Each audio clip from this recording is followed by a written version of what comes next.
కూడా మీటింగ్ లోపలికి పోతలేరు. ఏమైతుందో మన తెలంగాణ ఇంజనీర్లకు కూడా తెలియనంత సీక్రెట్గా చేస్తున్నారు. అంటే ఇప్పుడు రేవంత్ రెడ్డి దొంగ చేతికే తాలపు చెల్లించిండు. ఎందుకంటే ఆదిత్యనాథ్ దాస్ ఎవరు? 10 ఏళ్ల పాటు ఆంధ్రప్రదేశ్కు ఇరిగేషన్ సెక్రటరీగా తెలంగాణ ప్రాజెక్టులకు వ్యతిరేకంగా పనిచేస్తూ చివరికి కోర్టు చేత చీవాట్లు తిని జైలుకు పోవాల్సిన పరిస్థితి వచ్చింది. ఆయనను తెచ్చి తెలంగాణ అడ్వైజర్ పెట్టుడైంది. ఈ మీటింగ్లన్నీ ఆయన తెలంగాణ ఇంజనీర్లు కూడా లేకుండా ఆయనే పోయి ఈ మీటింగ్లు అటెండ్ చేయడం వెనుకనే స్పష్టమైన కుట్ర కనబడుతుంది. అదే బాబు కన్నుల్లో రేవంత్ రెడ్డి ఆనందం చూడాలనుకుంటున్నాడు. తెలంగాణకు ఏమైనా పర్వాలేదు అనేటువంటి దిశగా ఈరోజు ఆయన పనిచేస్తూ ఉన్నాడు. నిజానికి ఇంకా బాగా అర్థం చేసుకోవాలంటే ఈ ఇంటర్లింకింగ్ ఆఫ్ రివర్స్ ఇవాళ దేశానికి కూడా నష్టం చేస్తున్నారు. జనరల్గా ఏమంటారు, ఏ నిర్ణయం తీసుకున్నా జాతీయ దృక్పథం ఉండాలి, దేశానికి మేలు జరగాలి అంటారు. నేను అనేక ఇంటర్లింకింగ్ ఆఫ్ రివర్స్ మీటింగ్స్లో పాల్గొన్నా. ఏమనేది, ఎక్కువ రాష్ట్రాలకు లాభం జరగాలి, ఎక్కువ రాష్ట్రాలకు నీటి వినియోగం జరిగినప్పుడే ఇంటర్లింకింగ్ ఆఫ్ రివర్స్ యొక్క ఇది పర్పస్ నెరవేరుతుంది అని చెప్పేవాళ్ళు. కానీ ఇప్పుడు ఏమవుతుంది, ఇంటర్లింకింగ్ ఆఫ్ రివర్స్లో తెలంగాణను పక్కకు పెట్టేసినారు, ఒక రాష్ట్రాన్నే పక్కకు జరుపుతున్నారు. 10 ఏళ్లుగా ఉన్న ప్రతిపాదనలు పక్కకు పెట్టి రాత్రికి రాత్రి గోదావరి నదిని మళ్లించడానికి కొత్త ప్రతిపాదన ముందుకు తెచ్చిండ్రు.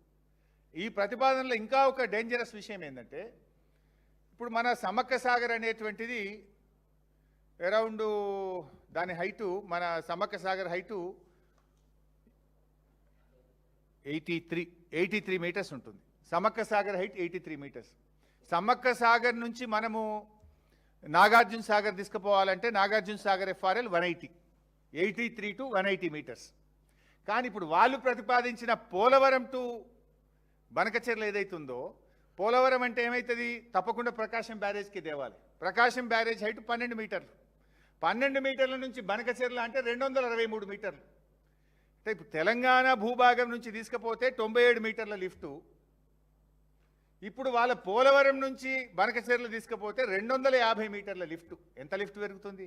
ఎక్కడ 97, ఎక్కడ 250, దాదాపు 153 మీటర్ల లిఫ్ట్ పెరుగుతుంది. ప్రాజెక్ట్ కాస్ట్ పెరుగుతుంది, రికరింగ్ పెరుగుతుంది, ఎలక్ట్రిసిటీ బిల్లు పెరుగుతుంది, మెయింటెనెన్స్ పెరుగుతుంది, ప్రాజెక్ట్ కాస్ట్ పెరుగుతుంది.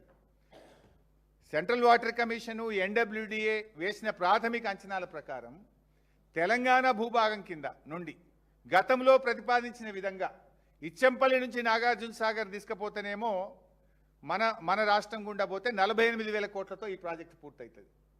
పోలవరం నుంచి బనకచెర్ల తీసుకుపోతేనేమో దీనికి 82,000 కోట్లు ఖర్చు అవుతుంది.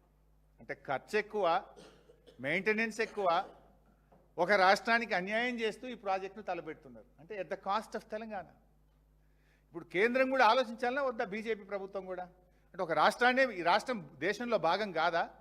మాకు ఈ దేశ ఫలాలు మా రాష్ట్రానికి అందకూడదా?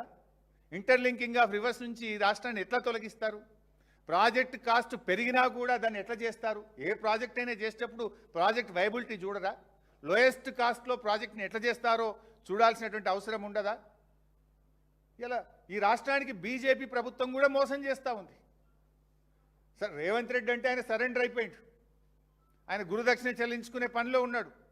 మరి పెద్దన్న పాత్ర పోషించాల్సిన బీజేపీ ఈ తెలంగాణ ప్రయోజనాల గురించి ఎందుకు ఆలోచించడం లేదు అని చెప్పి ఈరోజు మేము ప్రశ్నిస్తూ ఉన్నాం. ఇన్ఫ్యాక్ట్ ఈ లింకును మేము చెప్పడం కాదు, ఇప్పుడు ఈ ఆంధ్రప్రదేశ్ వాళ్ళు ఏమంటారు, కేఎల్ రావు మాకు గొప్పవాడు, కేఎల్ రావును మాకు ఆదర్శము అని చెప్పి చెప్తారు కదా. కేఎల్ రావు గారు కూడా తన ప్రతిపాదనలో ఈ interlinking of reverse, Godavari Kaveri అనుసంధానం తెలంగాణ నుండే వెళ్ళాలి అని ఆయన కూడా ప్రతిపాదించాడు. ఇది కేఎల్ రావు ప్లాన్. ఇది ఆ రోజుల్లో కేఎల్ రావు గారు కూడా గోదావరి కావేరి లింక్ అనేది ఇచ్చంపల్లి నుంచి తెలంగాణ భూభాగం నుంచి నాగార్జున సాగర్ కలపాలని తన ప్రతిపాదనలో కూడా చెప్పారు.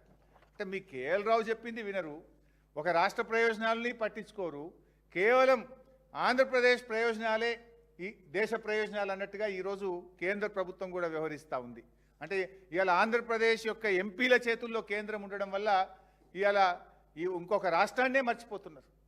ఇక్కడ విషయం ఏంటంటే మరి బీజేపీ ఎంపీలు ఏం చేస్తున్నారు మీరు కూడా ఆలోచించాలి కదా. 8 మంది ఎంపీలు, 2 కేంద్ర మంత్రులు ఉన్నారు, బండి సంజయ్ గారు, కిషన్ రెడ్డి గారు. మీకు బాధ్యత లేదా? రేవంత్ రెడ్డి అంటే సరెండర్ అయిండు. కనీసం మీరైనా ఈ రాష్ట్ర ప్రయోజనాల గురించి పట్టించుకుంటారా? మీరు కూడా ద్రోహులుగా మిగిలిపోతారా? ఇవాళ బీజేపీ నాయకులు ఆలోచించుకోవాల్సిన అవసరం ఉంది. ఇవాళ మొత్తం ఈ ఎపిసోడ్లో